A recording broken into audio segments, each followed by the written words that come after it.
You know how there is this saying that success leaves clues? Well, astrology is the same way, because astrology is just cycles and patterns.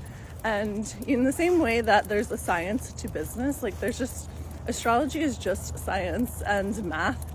And so when you can understand the cycles and patterns that you're going through, you can look to the past of what happened and use the astrology information to really predict, but also break through and free like your current glass ceiling, and really liberate yourself from like the cycles and the patterns that your soul came here to clear.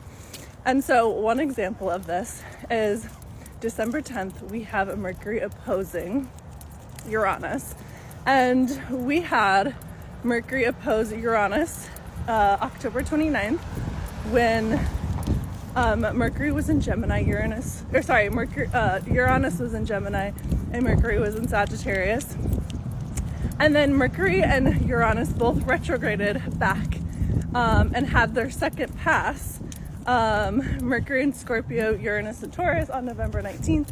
And so you can really look to see what those themes were, what came through around those times, because Mercury and Uranus are making their third final pass on December 10th. So I know for me and like clients and friends, like a lot of themes around speaking your truth and really liberating your throat chakra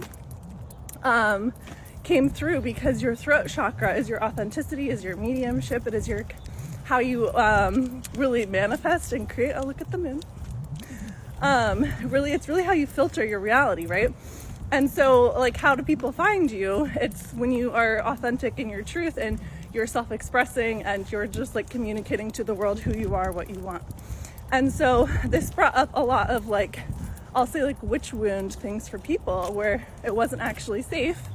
Uranus and Taurus, Scorpio, Mercury and Scorpio, they both really are very survivalistic and have a lot to do with safety, because that is what the axis of Taurus and Scorpio represent. So there is like something like deep within your psyche that is being liberated with this transit. Uranus is the higher octave of Mercury. So there is some sort of like consciousness shift, thought patterns, beliefs, the way you see and view and value yourself that will be shifting.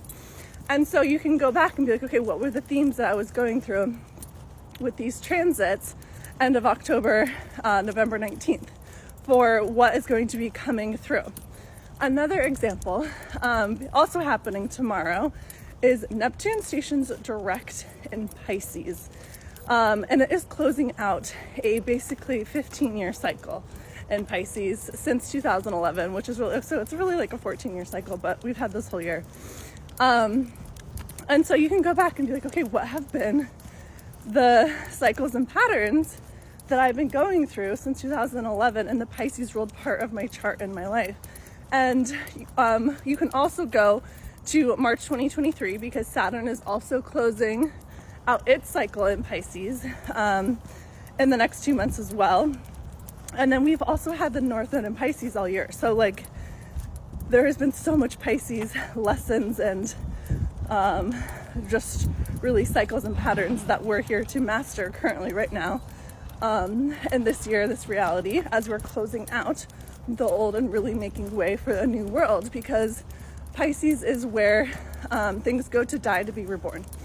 And I promise, I mean, probably nothing has gone according to plan for you this year. Like, not one thing has gone the way that my ego intended this year. Like, we have had to just fully surrender and be in trustful with the universe this year and be like, okay, like, God, guide me, show me where to go, show me what to do, and really clearing out our bodies of any emotions, any lack, any fear, any trauma, any negativity, so that you can be the divine channel, because that is the high octave of Pisces, is to really anchor in heaven on earth through your physical body.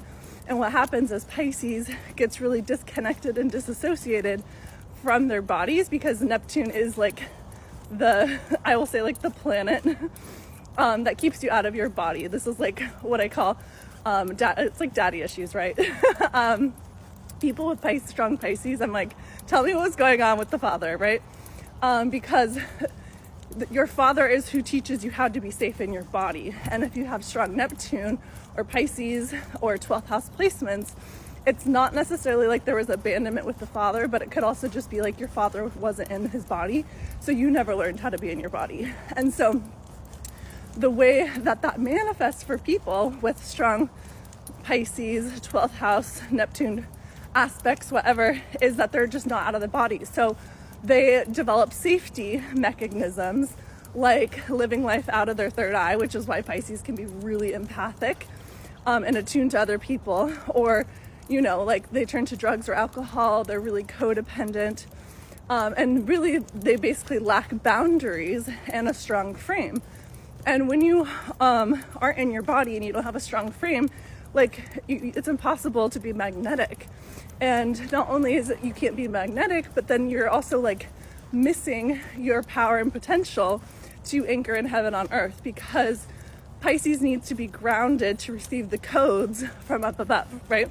And that is how they become a cosmic channel for the divine, and they literally manifest like on demand, on command, because they're so attuned and connected, but it requires you to get into your body. And so all that to say, there have been these larger Pisces cycles that have been unfolding and playing out in your life. I would say since 2011, but Uranus was also in Pisces. So for the better part of 2 decades, we have been in this like Pisces haze and daydream. And so really reflect on what has happened and transpired in the Pisces part of your chart. Do you have any Pisces placements? Because the next like 8 weeks, really, we are closing out profound cycles in our life and really going through this like timeline shift. And in order to complete this like timeline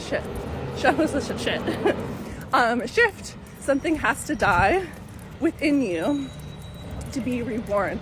And when things die, they make noise, right? And so expect these patterns to really surface for you to pop and break free and through to your next level reality for good. And yeah, it's a wild time to be alive.